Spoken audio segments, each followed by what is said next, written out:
Hi, నేను మీ Kumar. Welcome to my YouTube channel. రండి, ఈరోజు దయవడ చేసుకుందాం. ముందుగా ఒక గిన్నెలో 1 లీటర్ పెరుగు తీసుకోండి. బాగా కలపండి. బాగా కలుపుకున్న తర్వాత 1 లీటర్ నీళ్ళు పోసి బాగా కలపండి. పెరుగుని నీళ్ళు మంచిగా కలుపుకున్న తర్వాత రుచి సరిపడ ఉప్పు వేసి మళ్ళీ కలపండి. కొద్దిగా అల్లం పేస్ట్ వేయండి. వేసి కలపండి.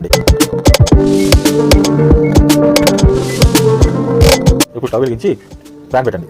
అందులో కొద్దిగా నూనె వేసి జీలకర్ర, ఆవాలు, పొట్టిమిరపకాయలు వేసి వేయించండి. పొట్టిమిరపకాయలు రంగు మారే వరకు వేయించండి. పోపు దినుసులు మంచిగా వేగిన తర్వాత తీసి మధ్యలో కలిపేసుకోండి. కొద్దిగా పసుపు కూడా వేసి కలపండి. ఈ పోపు దినుసులన్నీ మధ్యలో కలిపేసి మధ్య బాగా కలిపి పక్కన పెట్టుకోండి. ఇప్పుడు మరొక గిన్నెలో 2 కప్పుల శనగపిండి తీసుకోండి.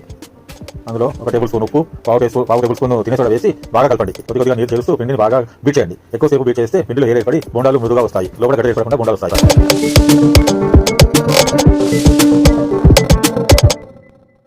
ఇప్పుడు స్టవ్ వెలిగించి కడాయి పెట్టి అందులో నూనె పోసి వేడి చేయండి. నూనె వేడిన తర్వాత శనగపిండి బజ్జీలు వేయండి. శనగపిండి బజ్జీలు నూనె లో ఫ్లేమ్ టు హై ఫ్లేమ్ పెట్టి గోల్డెన్ బ్రౌన్ కలర్ వచ్చే వరకు వేయించండి. గోల్డెన్ బ్రౌన్ కలర్ వచ్చాక నూనె వడగట్టి బజ్జీలను తీసి నీళ్ళలో వేయండి. 2 నిమిషాలు నీళ్ళు ఉంచేసి తర్వాత బజ్జీలను నీళ్లు పిండేసేసి ముందుగా పోపు పెట్టుకున్న బజ్జీలను వేసేయండి. గంట సేపు నానిన తర్వాత తీసి బౌల్లో వేసి సర్వ్ చేసి తినండి. మీరు దయవడ ట్రై చేసి ఎలా వచ్చిందో కామెంట్ చేయండి. మీకు నచ్చితే లైక్ చేసి సబ్స్క్రైబ్ చేయండి.